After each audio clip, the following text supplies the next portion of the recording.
Pourquoi tous mes amis sont-ils en colère contre moi? Du jour au lendemain, tous mes amis m'ont supprimé de partout. Et quand j'ai tenté de comprendre ce qui se passait en envoyant un message sur notre groupe, 5 personnes l'ont lu sans même prendre la peine de répondre. J'ai appelé Stella, mais elle m'a laissé direct sur la messagerie vocale. Ensuite, Joey m'a carrément bloqué, et Harper ne répondait pas non plus. J'ai vite compris que quelque chose clochait. 10 personnes ont coupé les ponts pile en même temps. Pourtant, la veille chez Zoé, tout s'était déroulé à merveille. On avait ri à nos blagues, pris des photos qu'on ne comptait jamais publier, tout était normal. En pensant que c'était sa soirée, j'ai appelé Zoé, me disant qu'il s'était peut-être produit quelque chose après mon départ. Elle a décroché, mais dès qu'elle a reconnu ma voix, elle m'a lancé « S'il te plaît, ne me contacte plus jamais ». Puis elle m'a raccroché au nez. J'ai tout de suite envoyé un message pour demander ce que j'avais bien pu faire de travers, et elle m'a instantanément bloquée. Les mains tremblantes, j'essayais de rassembler mes souvenirs pour comprendre ce qui avait pu basculer en seulement 8 heures depuis que j'avais quitté son appart. J'ai retourné mon téléphone dans tous les sens pour trouver un indice. Ma dernière photo me montrait, tout sourire, entre Harper et Mia,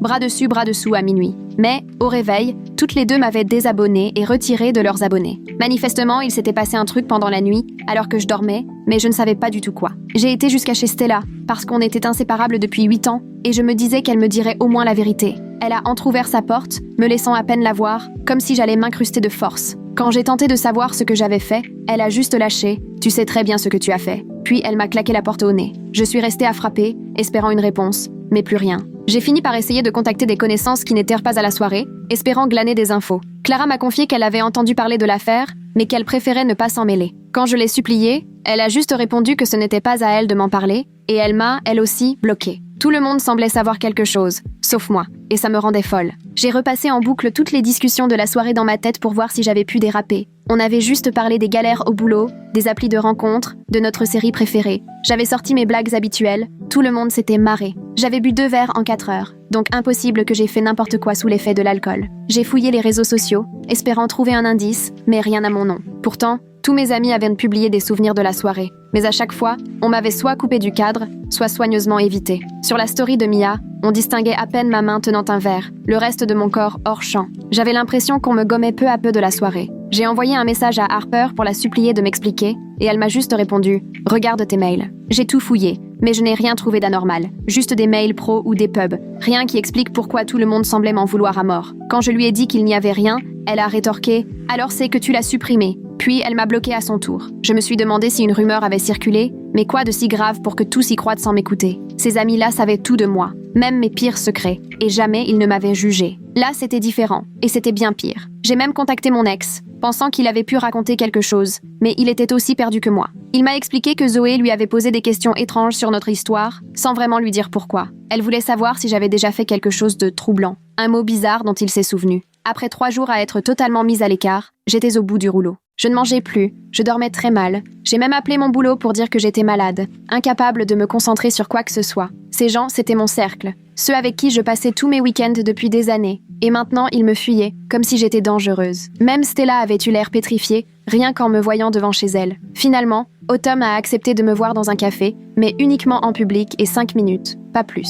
Elle avait l'air terrifiée face à moi, ce qui était absurde après toutes ces années d'amitié. Elle m'a dit que tout le monde avait vu la preuve de ce que j'avais fait, qu'il n'y avait plus rien à faire, aucun retour possible. Quand j'ai demandé de quelle preuve il s'agissait, elle a répondu que moins j'en saurais, mieux ce serait pour tout le monde. Je l'ai suppliée de me dire de quoi on m'accusait, au moins pour pouvoir me défendre. Elle a jeté un coup d'œil autour d'elle, comme si on nous observait, puis a sorti son portable. Elle m'a montré une capture d'écran d'un message envoyé depuis mon numéro, à 3 heures du matin après la soirée, alors que j'étais déjà couchée à cette heure-là. Le message contenait juste une adresse inconnue, et ces mots « C'est fait ». En dessous, il y avait une photo que je n'avais clairement pas prise. On reconnaissait la chambre de Stella, là où je suis allée des centaines de fois, mais la photo était prise depuis le placard, en direction de son lit pendant qu'elle dormait. L'heure indiquée, 3h15, alors que moi, j'étais chez moi, dans mon lit, à 20 minutes de là. Je n'arrivais pas à détacher mon regard de l'écran, même si mon esprit refusait d'admettre ce que je voyais. Autumn s'est reculée, a rangé son téléphone sur ses genoux, puis a de nouveau jeté un regard inquiet autour d'elle, avant de me dire qu'elle devait partir. J'ai essayé de la retenir, mais elle s'était déjà levée, son sac à la main.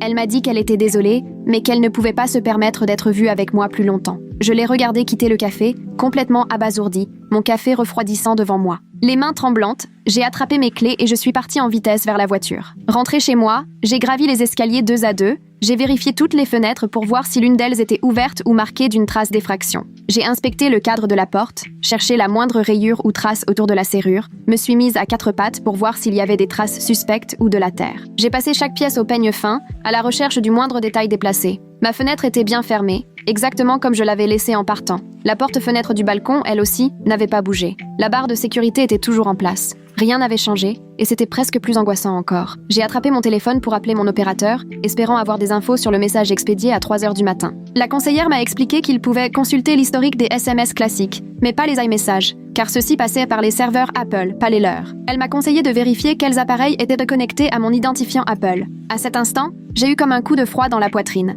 Je l'ai remercié, j'ai raccroché, et j'ai filé dans les réglages de mon téléphone. Dans temps d'écran, j'ai constaté qu'il était resté en mode sommeil de 23h à 6h cette nuit-là. L'appli santé disait même que je n'avais pas bougé de mon lit, pas même pour aller aux toilettes entre minuit et le matin. J'ai pris des captures d'écran de tout pour prouver que j'étais bien chez moi, endormie, même si personne ne semblait vouloir y croire. Le lendemain matin, j'ai écrit une lettre à Stella pour lui expliquer que j'avais la preuve que quelqu'un d'autre avait envoyé ces messages. Je suis allée jusqu'à son immeuble pour glisser la lettre sous sa porte, puis je suis retournée à ma voiture et je suis restée 1 heure à épier sa fenêtre. Elle n'a pas bougé, n'a même pas entrouvert les stores. Mon téléphone a sonné. C'était le boulot qui m'appelait à propos de mon 3e jour d'absence. J'ai expliqué à ma responsable que je traversais une urgence personnelle dont je ne pouvais pas encore parler. Elle m'a dit que les RH voulaient prendre de mes nouvelles pour organiser mon absence, qu'ils étaient inquiets et avaient besoin de savoir quand j'envisageais de revenir. Là, j'ai réalisé que cette histoire était en train de déborder sur tous les aspects de ma vie. J'ai promis de rappeler les RH plus tard, puis j'ai raccroché, encore plus dépassé qu'avant. J'ai rouvert la capture d'écran du message avec l'adresse et j'ai décidé d'y aller moi-même. Il m'a fallu 20 minutes pour rejoindre la zone industrielle, un coin où je n'avais jamais mis les pieds. L'adresse correspondait à un garde-meuble baptisé Secure Space, des rangées de portes de garage orange à perte de vue. Le bureau était fermé, il était trop tard, alors j'ai pris des photos de tout, du bâtiment et des numéros de box visibles depuis le parking. Le lendemain matin, dès l'ouverture, je suis revenue à l'accueil. La femme au comptoir m'a demandé si je voulais louer un box. Je lui ai dit que je cherchais à savoir qui occupait un box précis pour une affaire en lien avec la police. Elle a secoué la tête, m'expliquant qu'elle ne pouvait rien dire sans un dépôt de plainte officiel. C'était la politique de la maison, impossible de déroger. Je suis repartie encore plus frustrée. Direction le commissariat, où j'ai poireauté 40 minutes avant de pouvoir parler à quelqu'un. J'ai raconté mon histoire à l'agent, expliqué que quelqu'un usurpait mon identité en ligne et harcelait mes amis, montré les captures d'écran qu'Autumn m'avait envoyées. Il a pris des notes, ouvert un dossier, mais m'a prévenu que ce genre d'affaires était très difficile à élucider. Il a ajouté que le harcèlement en ligne était monnaie courante, mais réunir suffisamment de preuves, c'était une autre histoire. Il m'a donné un numéro de dossier et m'a assuré qu'un enquêteur me rappellerait d'ici quelques jours. De retour dans ma voiture, garée devant le commissariat,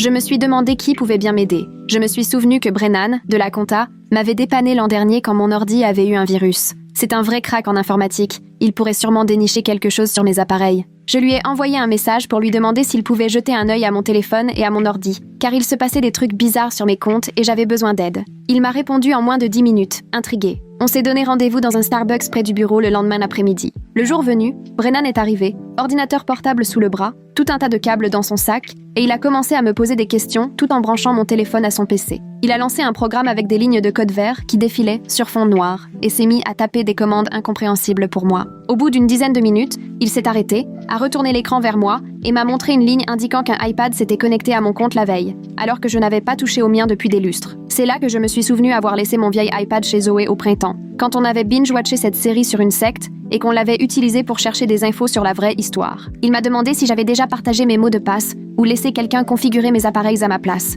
Et ça m'est revenu. Zoé m'avait aidé à configurer cet iPad à l'achat, elle s'y connaissait bien mieux que moi, et elle avait utilisé mon mot de passe Netflix l'an dernier, quand son compte avait été piraté. Je ne l'avais jamais changé depuis. Brennan a poursuivi ses recherches et m'a montré l'historique des connexions. C'était flagrant. L'iPad avait été réactivé il y a 3 semaines, pour la première fois depuis des mois. 3 semaines avant la fameuse soirée, preuve que tout avait été prémédité, que ce n'était pas juste un accident ou un écart, tout était calculé et j'en ai eu la nausée. J'ai demandé à Brennan de supprimer l'iPad de mon compte sur le champ. Il l'a fait, a aussi changé tous mes mots de passe pour des combinaisons aléatoires qu'il a notées pour moi. Plus tard, le soir venu, j'ai emprunté le téléphone de mon voisin, mon propre appareil n'étant plus sûr, et j'ai envoyé un message à Zoé pour lui dire que j'avais besoin de récupérer mon iPad pour un projet pro, en lui demandant quand je pouvais passer. Le message a été lu quasiment tout de suite, et moins de 2 minutes après, le numéro était déjà bloqué. Pour moi, c'était un aveu, ni plus ni moins. J'ai pris des captures d'écran de tout et j'ai tout transféré à Autumn, en lui précisant que je ne lui demandais pas de choisir son camp, juste de constater que quelqu'un d'autre avait accès à mes comptes. Elle ne m'a répondu qu'au bout d'une heure, en m'expliquant qu'elle avait repensé au comportement bizarre de Zoé pendant la soirée,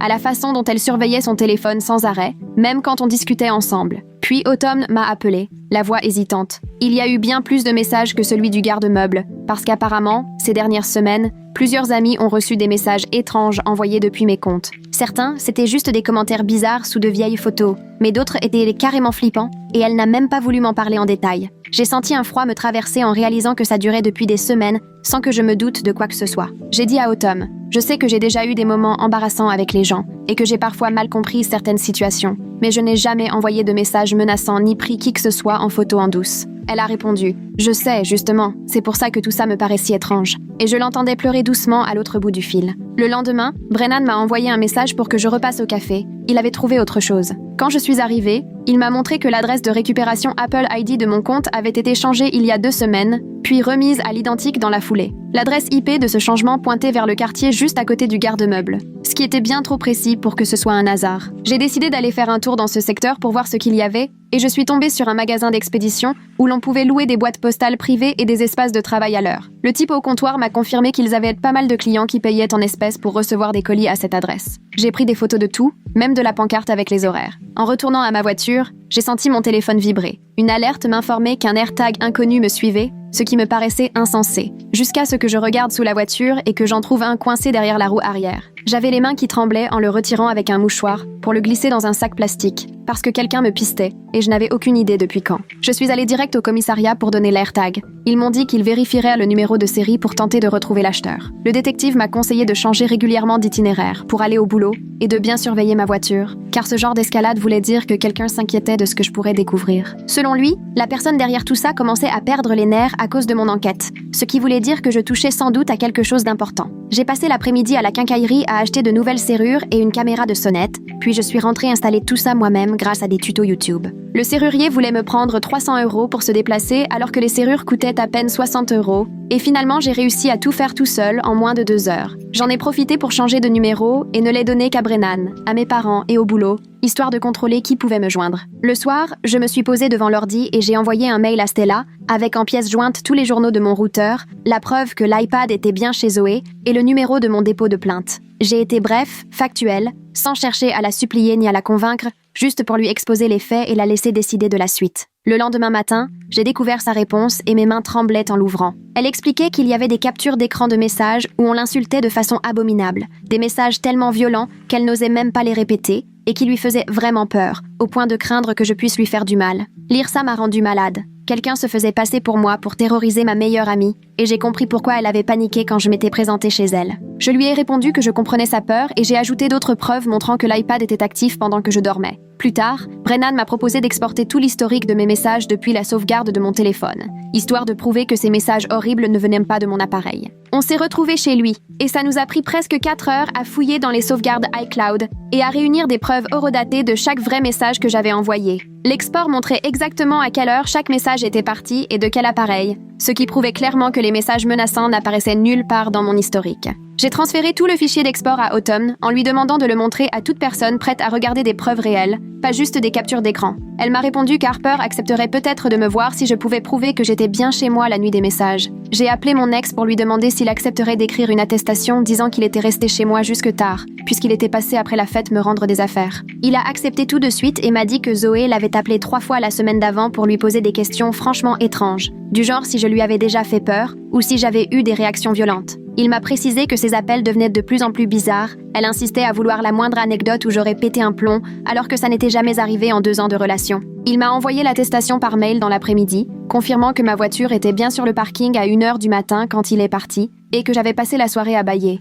2 jours après, Autumn m'a écrit pour me dire qu'elle avait organisé une rencontre avec Harper dans un resto animé en centre-ville, histoire qu'on soit en sécurité. J'ai imprimé toutes mes preuves, bien rangées dans une pochette, et j'ai essayé d'avoir l'air détendu, même si mon cœur battait à tout rompre. Harper était déjà installée dans un coin. Elle avait l'air crispée, mais elle a accepté de jeter un œil à ce que j'avais apporté. Elle a sorti son téléphone et m'a montré la conversation en entier de cette fameuse nuit. Et en fait, c'était bien pire que ce qu'Autumn m'avait montré. Il y avait plusieurs photos prises dans l'appartement de Stella, sous différents angles, accompagnées de messages qui parlèrent de la regarder dormir ou de connaître son emploi du temps. Rien que de les voir, j'en ai eu la nausée tellement c'était malsain et intrusif, mais soudain, un détail sur l'une des photos m'a glacé le sang. Sur une étagère du placard, on voyait une petite figurine en céramique, un chat que j'ai immédiatement reconnu parce que Zoé l'avait offert à Stella pour son anniversaire l'an dernier. Je m'en souvenais bien, on était tous allés ensemble à une foire artisanale, on avait passé une éternité à chercher un cadeau, et c'est Zoé qui avait choisi ce chat. Celui qui avait pris la photo savait donc exactement où trouver ce cadeau, ce qui voulait dire qu'il connaissait l'appartement de Stella,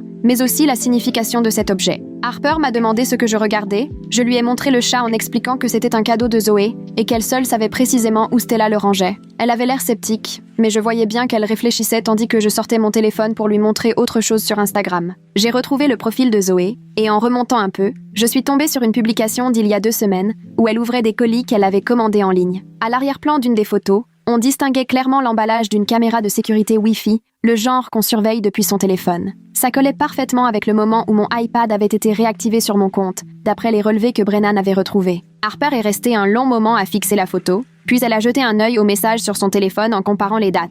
Elle a continué à faire des allers-retours entre les photos et la publication Instagram, puis a finalement posé son téléphone sur la table en soufflant qu'il fallait qu'elle prenne le temps de réfléchir à tout ça. Elle s'est levée et est partie sans même finir son café. De mon côté, je suis allée directement chez Brennan avec mon ordi pour lui demander un dernier test qui pourrait prouver ce que je soupçonnais. Il a ouvert son ordinateur, m'a demandé d'éteindre tous mes appareils, puis a envoyé des messages tests sur mon iMessage depuis son téléphone. Les messages s'affichaient comme remis et lus, alors que mon téléphone était bel et bien éteint sur la table. Il a tout noté avec des captures d'écran et a rédigé un rapport technique expliquant que ça prouvait la présence d'un autre appareil connecté à mon compte au moment où ces messages bizarres étaient envoyés. J'ai ramené le dossier chez moi, je l'ai relu plusieurs fois, puis j'ai ouvert e-message sur mon ordi et j'ai rédigé un message destiné à mon ancien iPad, me doutant que quelqu'un le lirait. J'ai écrit que j'irais au garde-meuble le lendemain avec la police pour vérifier les vidéos de surveillance, puis j'ai envoyé le message, espérant que la personne de l'autre côté paniquerait. Moins de 5 minutes après, le message avait été lu. Le lendemain matin, j'ai appelé Autumn pour lui demander si elle voulait bien m'accompagner au garde-meuble dans l'après-midi, sans lui dévoiler mon vrai plan qui était simplement d'observer qui entrait ou sortait.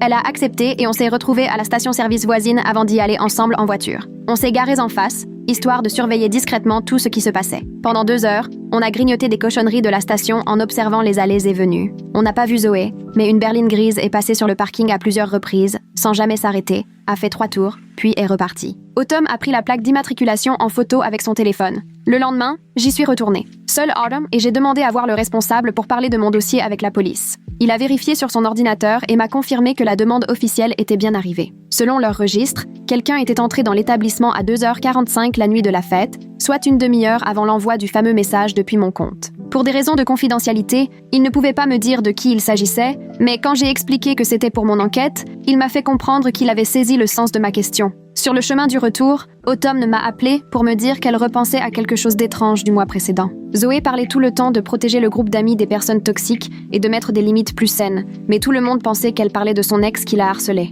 Maintenant, Autumn se demandait si Zoé ne parlait pas de moi depuis le début, comme si elle préparait tout le monde à m'écarter. J'ai eu la nausée en réalisant que Zoé avait peut-être tout manigancé depuis des semaines, tout en me souriant comme si de rien n'était. Cet après-midi-là, je me suis rendue à l'immeuble de Stella et j'ai demandé à la gestionnaire si je pouvais déposer une demande pour consulter les registres des visiteurs en montrant mon numéro de dossier de police. Elle m'a dit qu'elle devait d'abord voir avec leur service juridique, mais avait l'air disposée à m'aider vu qu'il s'agissait d'une enquête. J'ai rempli le formulaire et laissé mes coordonnées, en espérant qu'on me recontacte vite. 2 jours plus tard, toujours rien, puis Harper a envoyé un message à Autumn pour lui dire qu'elle devait arrêter de m'aider parce que ce n'était pas prudent, et que tout le monde devait prendre ses distances avec moi. Autumn a fait une capture d'écran et me l'a envoyée aussitôt, en précisant qu'elle n'avait aucune intention de m'abandonner alors que toutes les preuves allèrent dans mon sens. Harper avait l'air paniquée dans son message, comme si quelqu'un la forçait à le faire, m'a-t-elle confié. 3 jours après ma demande, la gestionnaire de l'immeuble de Stella m'a enfin rappelé. Elle m'a expliqué qu'ils avaient vérifié les entrées électroniques et qu'un code visiteur lié au numéro de Zoé avait été utilisé à 2h47 la nuit de la fête. Elle m'a envoyé par mail une copie du registre d'entrée avec l'entête officielle de l'immeuble.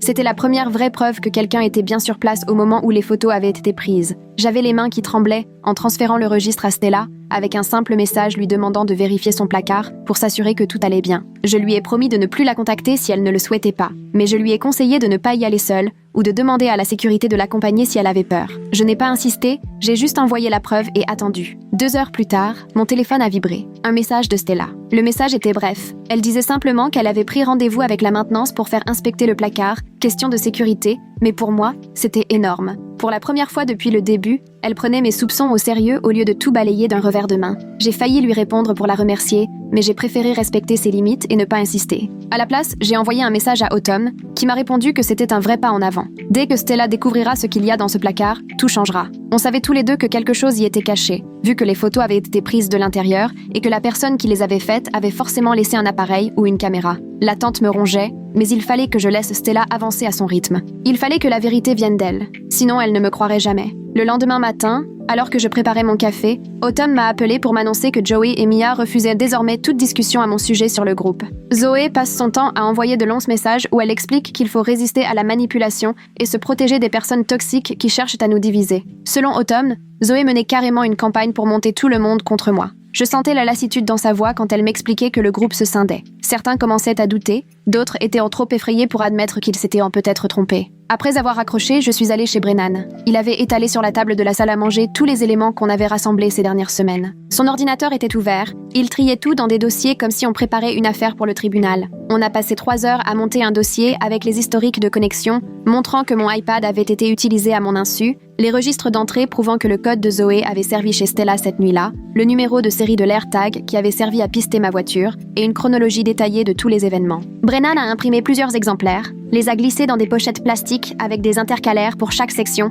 comme de vraies pièces à conviction. Il avait même préparé une page de garde qui répertoriait chaque preuve et son origine. Je ne lâchais pas mon téléphone des yeux, espérant des nouvelles de Stella à propos du placard, quand, vers 2 heures de l'après-midi, un message est arrivé qui m'a glacé le sang. Elle avait envoyé une photo de son placard, le technicien de maintenance à ses côtés, et là, coincé entre 2 lattes de bois, on voyait un minuscule appareil noir, à peine plus gros qu'un bouton. Elle expliquait dans son message qu'elle pleurait et se sentait mal à l'idée que quelqu'un l'avait observée dormir, sans savoir depuis combien de temps tout cela durait. Le technicien, ganté, retirait l'appareil avec précaution pendant que Stella, livide, restait en retrait. Moins d'1 heure plus tard, la police débarquait chez elle, mettait la caméra sous scellé et photographiait l'endroit où elle avait été cachée. L'inspecteur m'a appelé alors qu'ils étaient encore sur place, et je l'ai tout de suite senti plus grave que d'habitude. Il m'a expliqué que la découverte de la caméra changeait la donne. On passait d'un dossier de harcèlement à une affaire pénale avec accusation de harcèlement et de surveillance illégale. Il m'a demandé si je pouvais apporter le dossier de preuves qu'on avait préparé avec Brennan, l'après-midi même au commissariat. J'ai pris les pochettes et j'y suis allée directement,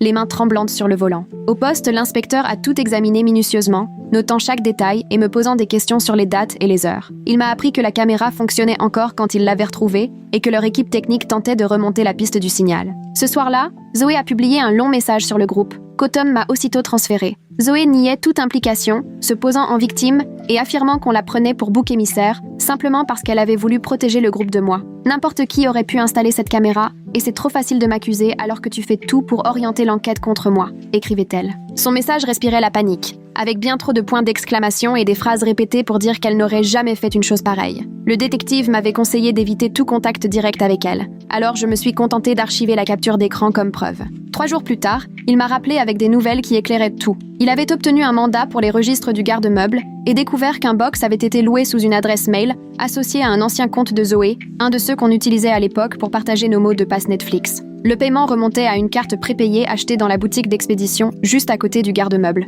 Il m'a dit qu'il récupérait les images de vidéosurveillance du magasin pour voir qui l'avait acheté. Malgré toutes ces preuves qui s'accumulaient, certains de nos amis refusaient encore de croire à la réalité. Harper a écrit à Autumn qu'elle se fichait des preuves, parce que pour elle, son sentiment de sécurité primait sur les faits et qu'elle ne voulait pas prendre le risque de se tromper à mon sujet. Lire ça m'a fait plus de mal que je ne l'aurais imaginé, parce que ça voulait dire que, même avec des preuves irréfutables, certains ne changeraient jamais d'avis. Cette nuit-là, j'ai compris qu'il fallait que j'accepte que tout le monde ne croirait pas la vérité et qu'il me faudrait vivre avec. La semaine suivante, j'ai trouvé une psychologue qui s'appelait Brielle, spécialisée dans les traumatismes liés à la trahison et au harcèlement. Son cabinet était installé dans un immeuble paisible du centre-ville, et elle avait cette manière rassurante de s'exprimer qui m'apaisait, me faisant sentir moins folle face à tout ça. Elle m'a aidé à comprendre pourquoi j'étais devenue aussi obsédée par l'idée de vérifier mes serrures, de regarder constamment derrière moi, d'inspecter chaque pièce avant d'entrer. On a travaillé ensemble sur des stratégies pour retrouver un sentiment de sécurité sans laisser la paranoïa me ronger. Elle m'a appris des exercices de respiration pour apaiser la panique quand elle montait trop vite. 2 semaines après avoir commencé la thérapie, je me sentais suffisamment solide pour reprendre le travail à temps partiel, avec le service RH qui prenait régulièrement de mes nouvelles pour s'assurer que tout allait bien. Mes collègues ne connaissaient pas tous les détails, mais ils étaient là, discrets, et ça m'a vraiment soutenue. Évoquer les tableaux Excel, les réunions ou encore les commandes de déjeuner me ramenait à la réalité, comme un rappel qu'il existait toujours un quotidien normal, loin de ce cauchemar. Ça me faisait du bien de sortir, ne serait-ce que quelques heures par jour, de cet univers de preuves et de rapports de police. Un jour, le détective m'a recontacté avec ce qui était, jusque-là, la découverte la plus importante. Ils avaient retrouvé l'historique d'achat de la caméra grâce à son numéro de série, et il s'avérait qu'elle avait été payée avec la même carte prépayée que celle utilisée pour la location du box. Encore mieux, la vidéosurveillance du magasin montrait sans ambiguïté Zoé en train d'acheter la carte 2 jours avant qu'elle ne réactive mon ancien iPad. Le détective a affirmé que les preuves étaient écrasantes, tout en me prévenant que la procédure judiciaire prendrait encore plusieurs mois. Le lendemain, Brennan m'a appelé pour m'annoncer qu'il avait récupéré mes relevés téléphoniques via le portail de mon opérateur et extrait les historiques de SMS de cette nuit-là.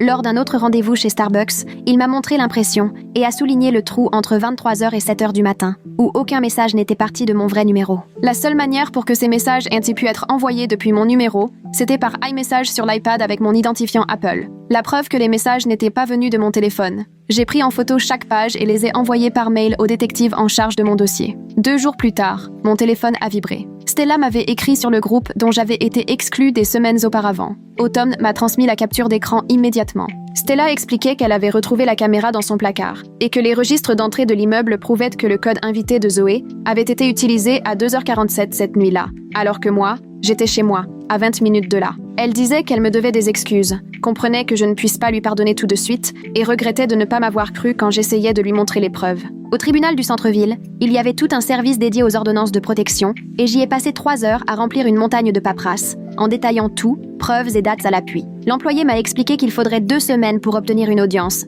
mais elle m'a remis une ordonnance temporaire, active immédiatement. Rentrée chez moi, j'ai téléchargé une appli de gestion de mots de passe conseillée par Brennan et passé l'après-midi à changer absolument tous mes mots de passe pour des suites de lettres et chiffres impossibles à retenir sans l'appli. Amazon, Netflix, la banque, les réseaux sociaux, les mails, tout y est passé. Des mots de passe imprononçables, mais apparemment infaillibles. Les jours suivants, le groupe s'est enflammé. Chacun prenait parti. Les disputes éclataient pour savoir qui était au courant de quoi et depuis quand. Joey a envoyé un message pour dire qu'il s'en fichait des preuves, que toute cette histoire lui filait la nausée, puis il a bloqué tous ceux qui me soutenaient, Autumn comprise. Mia, elle, est devenue muette du jour au lendemain, elle a quitté tous les groupes sans dire un mot. Harper continuait d'envoyer des messages pour expliquer qu'elle ne voulait pas choisir de camp et qu'on avait tous besoin de prendre du recul avant d'imaginer être à nouveau amis. Pendant ce temps, Autumn prenait de mes nouvelles toutes les quelques heures et m'a même apporté un plat à emporter le soir où elle a su que je n'avais rien avalé de la journée. Elle m'a confié qu'elle culpabilisait de ne pas avoir interrogé la version officielle plus tôt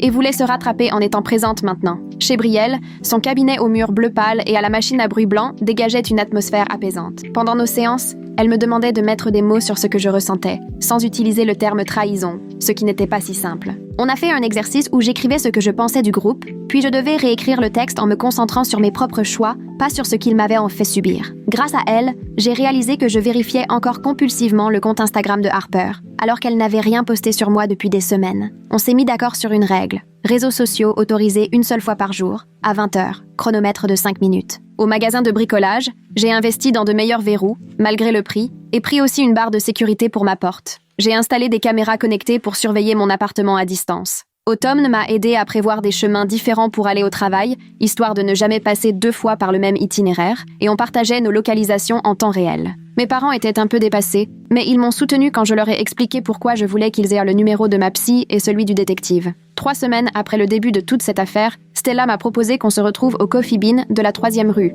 là où il y a toujours du passage. Assise en face de moi, elle avait l'air vidée, les mains crispées autour de son mug, comme si elle cherchait à s'y réchauffer. Elle m'a dit qu'elle regrettait de ne pas m'avoir cru, qu'elle avait eu tellement peur qu'elle n'avait même pas pu entendre ma version. Je lui ai répondu que je comprenais sa panique après les photos et la découverte de la caméra dans son placard. Elle m'a confié qu'elle dormait chez sa sœur depuis et qu'elle ne se sentait toujours pas rassurée chez elle. On a parlé une vingtaine de minutes de trucs concrets, comme faire changer les serrures ou installer un système de sécurité, mais sans faire semblant d'être redevenue complice. Elle a payé mon café et a suggéré qu'on s'envoie des messages de temps en temps, tout en sachant aussi bien que moi que rien ne serait plus jamais comme avant. 7 semaines après cette fameuse soirée chez Zoé, j'avais repris le boulot à temps plein et retrouvé une routine qui me paraissait normale, même si ce n'était plus la même normalité qu'avant. Le mardi matin, c'était rendez-vous avec Brielle pour travailler ma confiance en moi, sans avoir besoin de l'aval de toute une bande. Le jeudi midi, je déjeunais avec Brennan. On parlait surtout boulot, mais il prenait toujours un moment pour demander comment j'allais. L'automne, elle, venait dîner le dimanche soir, et on regardait des séries qui n'avaient rien à voir avec notre ancien groupe.